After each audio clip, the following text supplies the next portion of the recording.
hello. Wow, people turned up. That's cool. Put my Mountain Dew down there. Nice and indie. Hello, I'm Mike. I'm a game developer.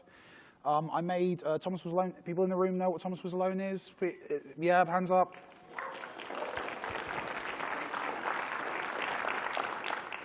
In England, you'd get more of a groan at the self-promotion than an applause, but let's go with it. Those of you who want to hear about Polish game development, my friends, you've walked into the wrong room. This is about Polish. Something we don't talk about a great deal as indie game developers. I've got a sweet because my throat is killed by telling Glitchmob very loudly last night how much I enjoyed their music. Screaming seemed like a good idea at the time. A lot of indies don't really talk about what Polish is because it's not the part of the conversation that we necessarily think is cool. We do a lot of game jams and a lot of ideas and a lot of cool inspirational stuff, which is massively important and massively lovely. However, I think there's other stuff that we can talk about. This is a question, should indies polish? Indies, obviously, we have a cool opportunity to do whatever we want, to push aesthetics, to do different, weird, cool, whatever stuff. We usually associate polish with kind of AAA stuff or more corporation kind of developed stuff. And therefore, when you mention polish in rooms full of indie game developers, sometimes you can get either, well, at best a bored look, at worst anger. So polish. The purpose of polish is to make a game more approachable, obviously, and make it immediately pleasing on an aesthetic level or even on an interactive level. It's the thing that makes games fun, which is a word with lots of connotations. There are lots of reasons to make games. Fun is not the only reason, although it's a pretty good one. So there's lots of arguments, I think, for doing indie polish. There's the capitalist argument. I need to pay my rent. My staff, my team members, my colleagues, my friends, they also need to pay their rent. To pay rent, currently, we need money. In order to make money, we need to sell our game to enough people to cover all those bills. Therefore, we need enough people to like the game, play the game, talk about the game, show the game to their friends on YouTube, enjoy trailers, all these kinds of things. There's a good, very obvious argument for polishing a game if you want it to make money. There's also the design argument. We've seen kind of playtesting and polish in general go in and out of fashion, generally depending on how much Valve are talking about it, which is fine. But playtesting's awesome. Playtesting's a great way of finding out where things go wrong, where things don't go wrong, and making sure that the experience that you're creating is the one you want to create. I don't think we should use playtesting to find out what a game is. It's useful sometimes if you're not sure what the focus should be to put it in front of players and let them tell you. But generally, I'm more of the slightly arrogant auteur type, that I have a vision and I have an objective with my games. And playtesting is really useful to find out how badly I'm achieving that. It's good at pointing me in the right direction of achieving what my goals are as a creator. Usually I'm miles and miles off. We've had this with Volume. I've been demoing that to press for 1.5 years now, and it's only just at a point where people seem to be getting it and getting what I'm trying to do with it. That's not their fault, but we've solved it because we've had that feedback over 1.5 years.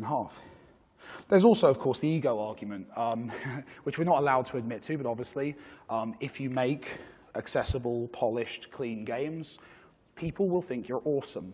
And they will fist bump you at events and things like that. And we all pretend we don't care about that, but it is quite nice. So there's lots of arguments for it. Of course, you don't have to.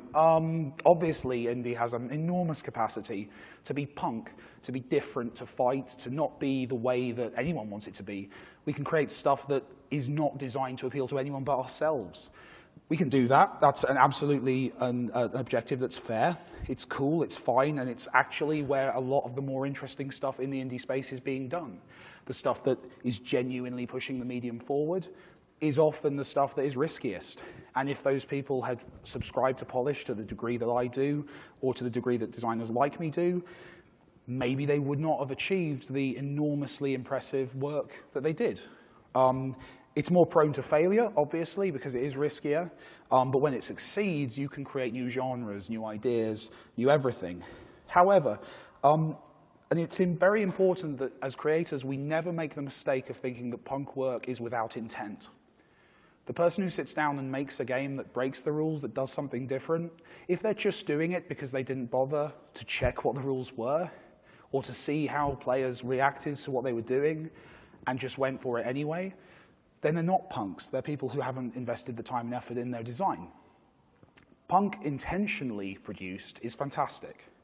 Punk, which is an excuse for not really thinking through what it is you're trying to do, is less exciting. And I'd also even argue that punk is in itself an aesthetic polish. We are making a choice. We're making a choice to do something. We're testing the water, be it through play testing, through releasing screenshots, through making videos, whatever, and we're seeing if it has the result for players that we want. It doesn't matter if that's, aiming for a mainstream audience who like free-to-play farming games, or if it's making something for 10 people who you think are cool. It's the same idea. So I'd argue that actually the should we, shouldn't we debate is a bit off the mark. I think we're all talking about the same thing, basically, just we have different goals. So it's GDC, so obviously I have to give you a list of things you have to do. Animating squares. So this is what I'm known for. I'm the rectangle guy. That's okay. There's worse kinds of guy you can be, but it's fine. So why? Why was Thomas Was Alone rectangles? Well, the very obvious answer, which is guessed by the average 14-year-old on YouTube absolutely accurately, is that I can't draw. I could, I'm sure. I'm not a massive believer in innate talent. I'm sure if I put in the energy and effort that every artist who's good has done, I could probably reach some level of mediocrity, but I've not invested that time, I've not invested that energy, so therefore I'm not an artist. But what I am is I'm a reasonably half-decent graphic designer who worked for years producing pitch documentation for AAA games. That means I'm very good at putting a gun on a page so it looks really nice next to a cool typeface. I can't make the image of the gun, but I can make sure the gun kind of fits well compositionally, and I can make the colors work so that it looks more brutal and impressive and AAA. These are things I can do, and those are the things I focused on with Thomas Was Alone. They're squares because squares are what I can do. Now, initially that might sound like I wasn't pushing myself, but I was pushing myself. I'd never made a game on my own before. I was definitely trying to do storytelling stuff I'd never done before. I was trying to do various different things. I was making a game in my own time around a full-time day job. I was pushing myself plenty. So I chose an area that made sense, that actually I can be the rectangle game. And it struck me as weird at the time that more people hadn't done it, and it strikes me as even more weird now that no one else has. Now, this slide actually became out of date about 2 days ago when there was a game announced on Greenlight, which is some aesthetic similarities to Thomas Was Alone, which I'm not going to talk about. But yeah, it was a way of getting the thing done. Now, this is where polish comes in, is if I'd just done a game without rectangles, I think people would rightly have reacted to it kind of negatively. They would have seen it as lazy. But so what I did was I decided to do good animation. Now, the first page of any animation textbook you can pick up is about squash and stretch. It's about this idea that objects retain their mass, but as they move around, if they impact things, they squish a bit. Usually when they move away from something, there's a moment of elongation, although it's not as strong as most animation textbooks show. We just elongate it more to sell it, to make it look more impressive. So I read the first 2 pages of every animation textbook I could find, just because, I'm an overachiever. So I did squash and stretch those rectangles. Now, what's cool about the second page of any animation textbook is it tells you that eyes are really easy to trick. I've never been called up for this by anyone before I pointed it out, but Thomas Was Alone doesn't actually have squash and stretch. It has stretch. The characters, when they impact, when they land, you never actually see the impact squish the character. The reason, because from a gameplay point of view, it messed up the footprint of the character and made it awful. When you're jumping, the footprint doesn't matter because you're moving vertically, so it's fine. So I got away with that. And that's going to be a big theme of this, is things we can get away with. The human eye is very easy to trick, and you can actually, usually, through a little sleight of hand, achieve massive benefits from smaller beginnings. Speaking of big benefits, this is my voice actor from Thomas Was Alone, Danny Wallace, who is actually legally a king of a small country that he set up in the UK in his flat as part of a hilarious TV show. And it's true, he actually does, well, I think actually he moved out of that flat. I've not followed up with him what happened to that, but that's fine. He's a voice actor. He's a very good voice actor. He does a lot of TV in the UK. He's very cool. To Americans, he's usually more known as, well, some people think he's Wheatley from Portal, which he isn't. He really isn't. He's Sean Hastings in the Assassin's Creed series, so that's where a lot of people know him from. And they do a reasonably good approximation of his face in that game as well, so people tend to recognize him from that. Now, voiceover was interesting. Voiceover is something that came to me very late in the day with Thomas Was Alone, and again, it's something that I'm very surprised more indies don't take advantage of. 3 years ago, it wasn't being done by many games, and to be honest, it's still not being done. We see a few. There's a Will Wheaton-voiced tactical shooter that looks really cool. There's a few things, but voiceover isn't often used, and I think the reason for that is that people think it's expensive. People think the voice acting is expensive. They look at, actors, movie stars, and you hear how much so-and-so gets paid for a movie. They don't really think about actually how much it costs to get a very talented person into a room for an afternoon to record some voiceover for you. I'm not going to talk about actors' rates on stage in front of a GDC audience, but it's lower than you think, and it's fair, frankly. It's fair for what they're bringing to the game. If you compare it to the budget for an animator or the budget for an artist or a coder, it's an easy trade to make. You can actually look at it and go, you know what, I am getting that amount of value from the actor. It's also scalable. More so, actually, than artists or animators is the difference in wages, because obviously you have a jobbing voice actor who's not famous will do X amount, right up to, if you want to get a Hollywood movie star in your game, obviously the price goes up. And it's variable because actors are often used to taking roles that they want at a lower pay. So there's a few ways around it. And a good voice actor who understands the medium can really elevate a game. Danny Wallace actually used to be a video game critic many years ago. So he got the game. He played the game a lot before he voiced it. He had the soundtrack playing to him in the booth so he could kind of judge where his voice would sit with it. He took it very seriously and created a BAFTA-winning performance as a result of that. I just had to slip that in. I apologize. Also, I had to make a joke about it because I needed to inhale some air, and I hoped you'd laugh, and you did, which helped me there. So thank you. But I didn't inhale enough, so I made another joke. So anyway, it was fine. And then this too good. No, we're busy. We've got stuff to do. So it's possible, is my point, and it scales as the budget does. So as you find yourself hopefully making subsequent games with maybe a little bit more cash, you can scale that up. So Danny did Thomas Was Alone. He's back in volume, but now we have Charlie McDonnell in it and Andy Serkis doing the villain, and he's awesome. I can't wait to share that stuff. It's possible to scale that up, but you can start very cheap with voiceover, and it immediately makes your game feel much more polished. Color. Yeah, I don't feel good about this slide. It's an overlooked issue. Color theory is old. There's lots of color theory out there. It's reasonably accessible. You walk into any bookshop, there's going to be 5 books targeted at A-level students, college students about it. You can learn in an afternoon the very basics of secondary, tertiary color palettes and how to actually think about color. And yet none of us do. We either work with the color palettes that come by default in the software we use. We leave the shadows in Unity to black while they should be blue. If the scene is outdoors, shadows are not black, as my art director tells me on a daily basis. We don't think about this stuff, but it's actually, again, very easy to do. Thomas Was Alone.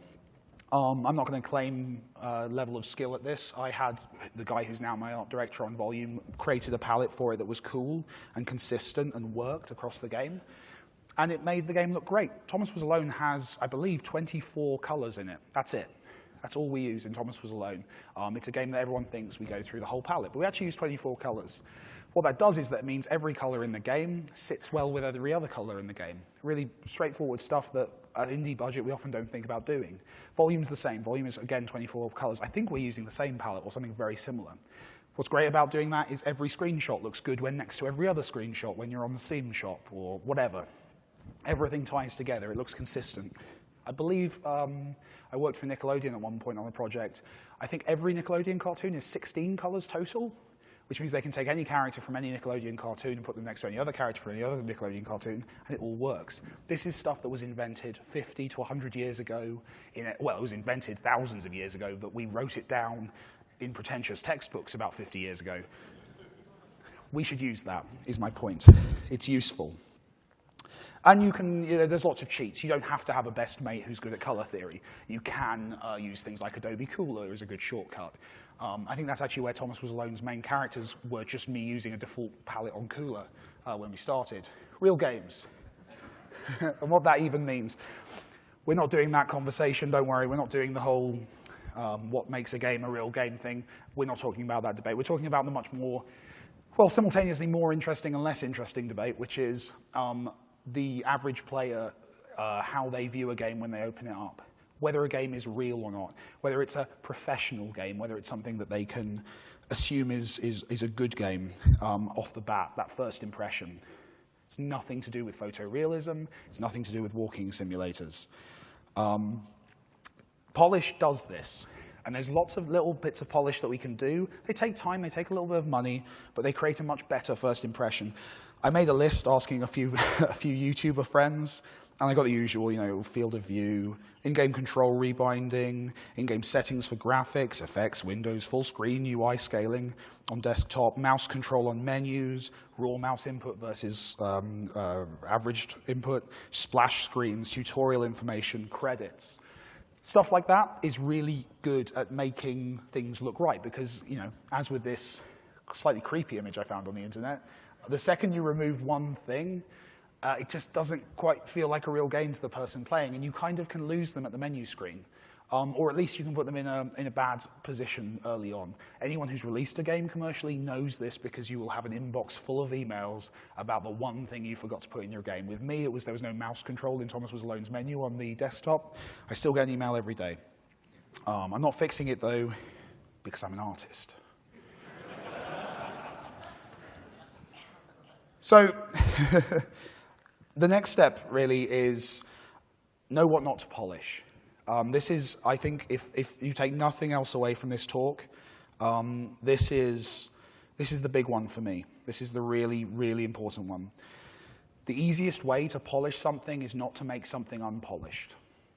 It's something that we're all, as game developers, prone to do. Feature creep is real. It's the reason you're not playing Volume in 2014. It's everywhere in the industry. It's fine. It's good. It's where good stuff comes from. But also, with good planning, we can avoid some of the pitfalls. We can actually polish the game by doing less work, which, when you're putting the energy and effort that you should be putting into color palettes, getting animation working with the skills you have, getting all the menu settings working right, not having other jobs to do is a big help. So I do this all the time. I work around the limitations of the team. I tend to try and choose 2 or 3 skills or things I want to push forward for us on a project, because otherwise I'm just making boring things. For myself, I mean, not for the audience. Hopefully I'm never making boring things for the audience. But once I've chosen those things, I'm not going to make risks in other areas. So, for example, Volume is a game, it's a passion project from me. It's a stealth game, kind of ode to the stuff I loved as a kid, which is a story indies have been telling journalists for a good 20 years now. It's that, but it is that, really. It's that 15-year-old game I've always wanted to make. I knew I wanted to do quite complex server stuff, so we could have user-editable levels. I knew I wanted to be bigger. I knew it wanted to be more complex from a puzzle point of view and from a mechanic point of view. I knew I wanted it to be less linear than Thomas Was Alone was. I had a laundry list of lots of things I wanted to do. But I also knew some areas I could stop. One great thing that I'm incredibly happy with is we realized very early on how much storytelling we wanted to do in the game. So Thomas Was Alone did like a narration, but we wanted to have dialogue. We wanted characters talking to each other in this space. The problem that presented was lip sync. We've got, I don't know the exact number off the top of my head, but about 2 hours worth of spoken dialogue in the game. To lip sync all of that up for each character would present both a technical challenge in terms of rigging up that stuff for the first time, but also a population challenge, and also lip sync it's one of those things that you can't half do. You know, if it's just a flapping jaw, it doesn't work. If it's GTA, it costs a lot of money. So it was a big scary thing when we were looking at the project at the start. We put a mask on the main character, and that worked. And that really significantly improved the facial animation, we found. And that worked. And then other characters became disembodied voices because they were AIs. We had characters with masks. We have one character in the game who's lip-synced. He's on screen for 2 minutes. So that's quite a good reduction on the lip-sync costs. And what it meant was our animators and our riggers and all these other kind of professions that would have been hit by that could go and do other things and polish up what we had better. I mean, in the end, through development, we've been pulling the camera angle further and further back. So really, if we'd done lip sync at the start, we'd basically have about 3 pixels shimmering here for quite a lot of money. Likewise, the environment of the game, we knew we wanted to make something that looked a big visual jump up from Thomas Was Alone. We wanted something that a more mainstream audience could look at and go, yes, I get this. This is not photorealistic, but it looks like a modern game.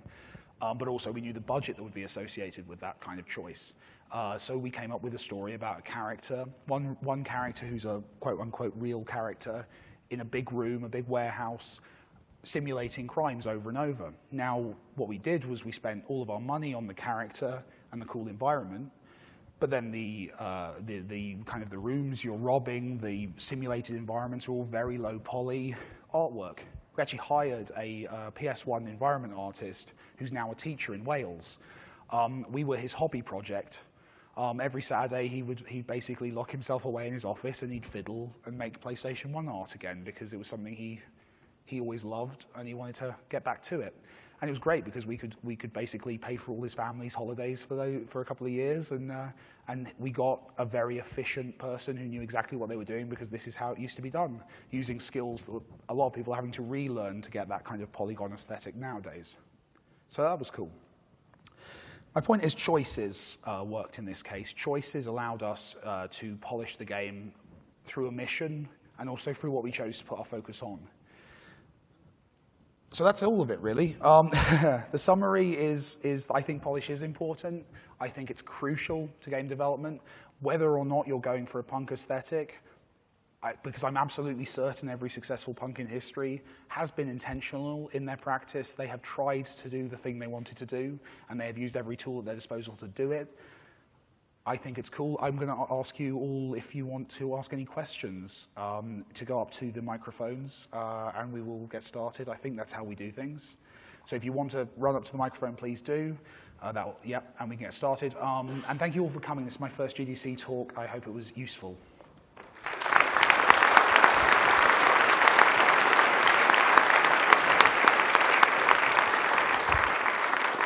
Awesome. I'm going to try and get through as many as I can. Yes, sir. Okay, hello.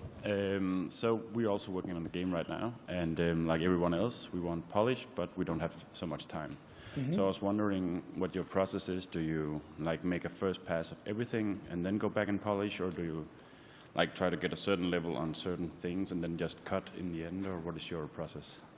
So my process is that I make something and I leave it until I get so sick of how awful it looks that I fix it. I'm not sure that's very good advice, though, because that leads that leads to, yes, volume coming 2015. So I don't know what the answer is. I think I'm a big believer that we need to take things to a certain point to know whether they're fun. I don't believe that you can prototype a game very quickly and know whether that's going to work, because it's an audio-visual medium. Things aren't as fun as they're going to be until they have, audio attached to them and the right animation and the right feel. So I like my approach of iterating. So I throw something in, I fiddle with it when I'm unhappy with it. I'm also throwing new things in, and eventually stuff seems to kind of fall into place, and you realize, yeah, I think there's about 9 user gadgets in this game, and there's about 20 environmental interactions, and yeah, that feels about right. Oh, actually, that one's horrible. Get rid of that. But now we need something to do that. So I'm a bit more messy. I'm hoping that will improve over time, but I've been working in games for 8 years now, and it hasn't.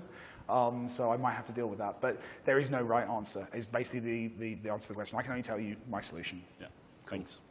No worries. Yes, sir. Hi. I was just wondering, how do you approach like creating a library of sounds for your game? Because like when I've been working on games, I find if I'm trying to source sounds from the internet, it's like incredibly hard to find the one that fits the game just right. No, it is, especially if you're looking at free libraries and things like that. Thomas Was Alone was a zero-budget game. So I used, is it CFX? This is a room of indies. It's CFXR, right? That's that one, SFXR. Actually, no, I think it's CFXR, the one I use, because it's on the Mac. Anyway, it doesn't matter. Okay, they know I'm wrong. I used that, which just made some bleeps and bloops, which was right for Thomas Was Alone. It really annoys my musician, my composer, when he gets complimented on those sound effects because he hates them. So please, if you ever see him, just say, I loved your sound work in Thomas Was Alone. It was me in an afternoon on a Sunday sometime.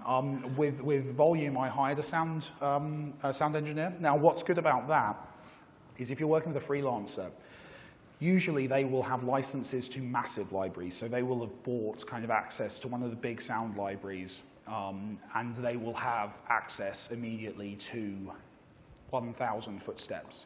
Much better than any free resource you're going to find online or any kind of Googleable thing. So if you have the budget for a sound engineer, they're probably going to be cheaper to get them to use their access to a sound library and create the thing that's right for you. But if you haven't got that budget, this is where I would say this is one of the Kermit the Frog moments. You go maybe in the left angle and you go, well, is there another way of doing sound design on this game that uses found audio or abstract audio or something else?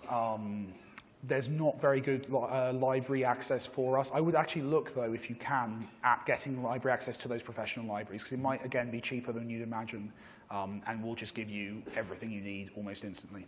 Hope that's useful. No, that's great. Thanks. Cheers. Hello. Hi.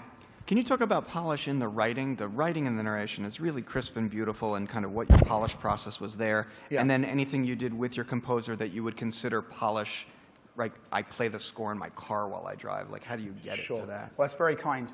So I'll answer the music one first, because that's easy. My composer's genius. That's the answer. I honestly, the process I have with the composer is we start a project. I send him kind of a Spotify playlist of, hey, here's 10 tracks that I think are about right for the game. Can you do something along those lines, please? He then ignores that email. He gets to the bottom of what I don't know that I want, but actually I want, and then he produces over the course of a year or two the music I need for the game. And very rarely I give feedback. Sometimes if something feels like it jars with gameplay, I'll say something, but on the whole, yeah, sorry, it's a really bad advice, because hire David J. Housden would be my tip. But don't for a while, because he's got quite a few bits more to do on Volume. The other part, the writing, that's just iteration, and writing is very iterative if you do it right. I think Thomas Was Alone's script was about 30 redrafts, and that's quite light, actually, on a normal Volume we went through. I don't want to think about how many redrafts Volume had. And actually, I brought in a story consultant, Matty Bryce. That's my second name drop of her on stage. She's brilliant. Hire her. She came in for a few days and kind of went, well, maybe this bit's not working, or maybe you should done to that, that kind of thing. So it's really just iteration. It's just you just write the awful hack version of the script, and then you go through it and go, yeah, why is he doing that? You know when you watch a movie and you're like, I don't understand why that character's behavior has changed? You do that to your own work for about 40 times, and you'll introduce problems, you'll fix it. It's honestly like bug fixing. Only you get slightly more praise for it than bug fixing, which is nice. But yes, that's it basically. Thanks. Cheers. I've been doing this whole talk and I've just realized this isn't my mic, this is my mic. I could be over here. Yes, sir. Yes. You mentioned the voiceover as being a big part of the polish, and I agree. And for our project, we plan to do things of that nature. We were wondering about localization, and being an indie game, you might not have to think about translating your voiceover to many languages, but I was wondering if it affected the reach of your product, or if you had to do anything after the fact to make sure that your game was still understandable to other audiences that speak different languages. That's incredibly, I'm really liking the movement. That's incredibly, it actually feels weird now I'm calling attention to it. It's incredibly true of actually conversations we're having now with Volume, and whether we're going to do voiceover localization. With Thomas Was Alone, I was a bit of a, bit of an arsehole, really. I basically went, no, it's Danny Wallace or it's not at all. And Danny Wallace doesn't speak all those languages, so we went, well, then we're not doing voiceover localization. And we did, the standard e-figs, English, French, Italian, Spanish, German, everywhere. But it was only text. With volume, we're taking a couple approaches. We're thinking about voiceover, and we're currently looking at some of the pricing on that. It's quite expensive. We're not going to do it at launch, though. I would suggest voiceover is something you can actually do as updates later. And from a PR point of view, there's probably a good argument for launching the game, making a lot of noise. And then as you do each VO kind of update, you can then target the press in each of those countries and go, and now it's in whatever, That's insert brilliant. the name of the language there. So do you suggest, say if our native language is going to be English for the game, should we ship the game with no voiceover at all, and then release No, I would ship it with English voiceover. Okay. I would say, because actually, and it's embarrassing as an English speaker, other countries are far better at putting up with our crap than we would be. They are fine with English voiceover to an extent that actually I find embarrassing that I'm not okay with, with subtitles in games when it's spoken in a different language. But they are. The other thing we're doing with volume is user editable language. So you're going to be, on console it's different, but on PC, players will be able to literally open up the text file for the subtitles and make their own fan subtitles. That's amazing. Which is going to be great for the people who take it seriously, but the Klingon version is going to be awesome. I'm getting a gesture, I don't know what it means. Does that mean stop, or does that mean one more question? One more question. You're the lucky guy. Oh, awesome. So just more on voiceover. Did you do pickups for Thomas Was Alone, and what was your process for doing essentially retakes of pickups and redoing Pickups. voice? So Thomas Was Alone, we had no budget. We literally did a crowdfund, and we got enough money to basically, because VO Studio, if you do it right, costs quite a bit of money as well. And I would recommend that people do. You can tell when something's recorded, even if it's that nice mic that's in all of the podcasting videos, even then you can tell the difference between that and a professional studio. So we basically got enough money for a professional studio and 3 hours of Danny's time. So we had no pickups on that game at all. Right. That was just simply not an option. Luckily, Danny's really good and did a good job. But even then, there's things I listened back to Thomas Was Alone, and just a couple of reads that I would tweak and change. With volume, we decided not to do pickups. What I did instead was I did rehearsals. Yeah. So we got Danny and Charlie. We rented out a drama studio. I say drama, we owned out a small office in London for the day, and then we had kind of these two kind of going through, repeating over and over again, going through, having big conversations about what the arcs of the characters were, getting their performances right between us. And Danny was awesome because Charlie hadn't acted in a game before, so he was kind of nervous, and Danny kind of helped him kind of work things out, which was amazing of him and way beyond kind of what we were paying him for, frankly, which is great. Andy Serkis is Andy Serkis. So he just kind of came in with a 3-hour slot, recorded all his lines in 2 hours. It was amazing. And then he left. So that was an easier process. Yeah, so we don't do pickups. Now, I think actually, honestly, that's a gap in our process, and that's something I'd like to address with future games, because I think it's something that, again, for the cost of actually doing it, it would be worth it. So don't take my advice. Do pickups. Not like me. And I think that's all we have time for. Thank you so much. You've been an amazing audience. Cheers. And I still think this is the mic.